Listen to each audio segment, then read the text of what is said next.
Hey guys, this is a positive at-home birth story. This was the first baby that I've ever had, and I am so beyond thankful that I had him at home. So let's get into it. First, if you're new here, hey, I'm Hannah. This is Hanging with Hannah Lee. I'm a mom, wedding photographer, and now content creator. I have wanted to be a YouTuber literally since the dawn of time. And I mean literally the dawn of time, like we're talking middle school, high school, when YouTube was the only social media platform. This channel is all things about motherhood, becoming a godly wife, vlogs, travel, my life pretty much, as a channel should be. If you want to join the community, subscribe and come hang with me. Okay, let's get into the video. Once I got pregnant, I became really serious about doing my research. I watched so many videos on YouTube just like this one.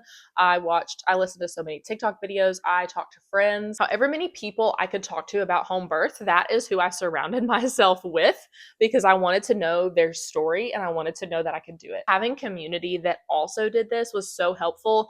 If you don't have community, find community. Reach out to people. Literally, like, social media now is a thing, so you can find people who are in a similar season of your life that have had a home birth and talk to them, make friends with them. Just surround yourself with people if you can. At 20 weeks, I decided to have the home birth and we switched over to a midwifery. Our best friends were also pregnant and they were actually due the same day, if not the day after us, which is kind of wild. So we decided to tell them because we did have the same doula. That's another conversation for another day.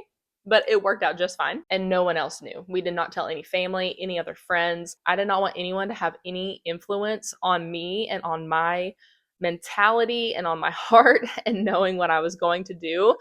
I just needed to tell the people that I could trust, and down to it, it was just Seth and I, and then also our friends who were also having a home birth with the same doula. I was 41 and 1. Contractions started at 4:51 a.m. I just remember like getting in the zone. Like I just was breathing through my contractions. I was in the shower, like swaying back and forth, breathing through the contractions. I eventually like put on a pair of clean jammies, put my yoga mat on the floor, and I was on all fours, swaying my hips back and forth, just really relaxing my body and breathing and focusing. Seth was timing my contractions and we eventually called our doula. She came over. And then by 9 a.m., I was actually under the 411. So she called my midwife. At that point, my contractions were 2 minutes apart. And I literally was like, oh my gosh, I'm going to have this baby before noon. That would have been wonderful. My midwife arrived around 10 a.m. I also started stalling. My midwife and doula moved me from the dilation station, which is like sitting on the toilet backwards, to the birthing stool, to the bed, to outside on the curb.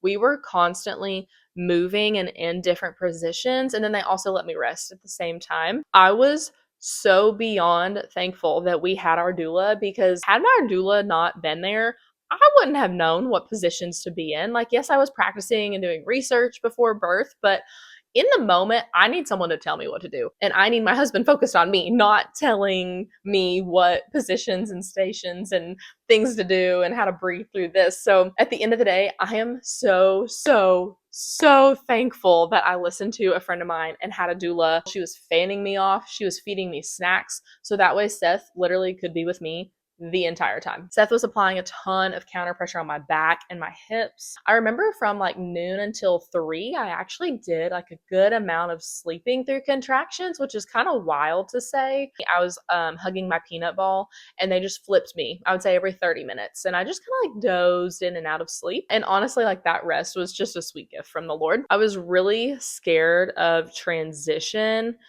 Everyone kept saying, oh, you're going to be hot, you're going to be sweaty, you're going to have chills, you're going to throw up. And to be honest, that is what I was most scared of. I never knew when I was in transition. I never had chills, I never sweat, none of that. I did throw up, but I don't know if that's because I was in transition or it was when they moved me on my peanut ball to my right side. And as soon as I moved to my right side, I was like, oh no. And I literally just sat up and threw up. And my doula, I remember this vividly. She was like, oh, it's always the right side. And I was like, then why would you put me in the right side? You knew I didn't want to throw up. But I was honestly glad that I threw up then in a more relaxed state rather than it being really intense. But had I not moved to that side, maybe I just drank too much water. I don't know. I don't know if I actually would have thrown up or not. So if that's encouraging, if throwing up scares you, hopefully that's encouraging for you. I also never got checked. I did not want to know how dilated I was. I knew that would play mind games with me. So I really was just like, the Lord is here. The Lord has the situation. He knows what's best for me. He knows what's best for Gideon. He knows when Gideon needs to arrive.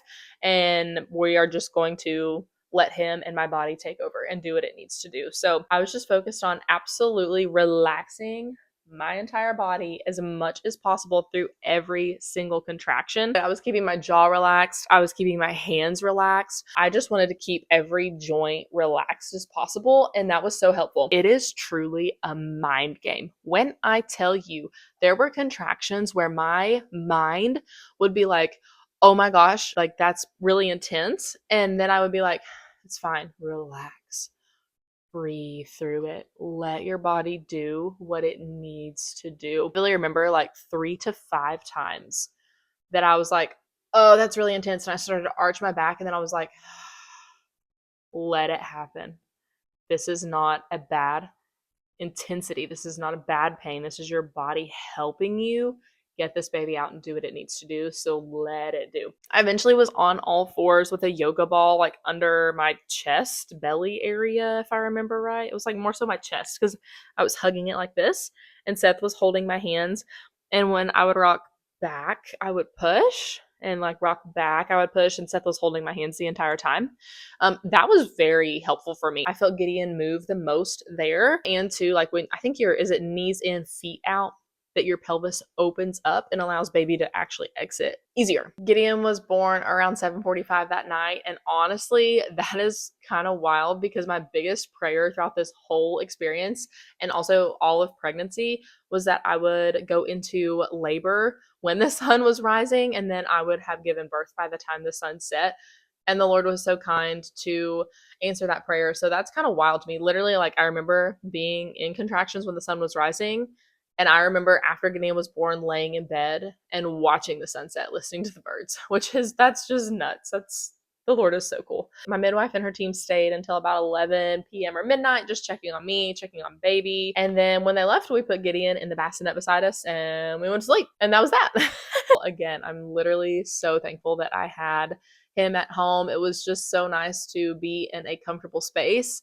I don't know if I said this at the very beginning, but I just don't feel super comfy in hospitals. So being able to have a medical team here at my house, but also like being close to a hospital. So if we needed to go to the hospital, like we would have. I do want to say too, look up things to prepare yourself for birth. I did not just get pregnant and be like, oh, I'm going to have a home birth and then give birth. I did so much those 9 months to prepare for birth. I can make another video about that if someone wants to see it. Just let me know in the comments. I don't want to make this video too long, so I'm going to end it here, but I hope this is helpful. I hope this is encouraging to you. If I can do it, you can do it. I promise you, you can do it. We are literally built for it. We're literally made for it. Okay, that's all I got for you. I'll see you soon. Love ya. Bye.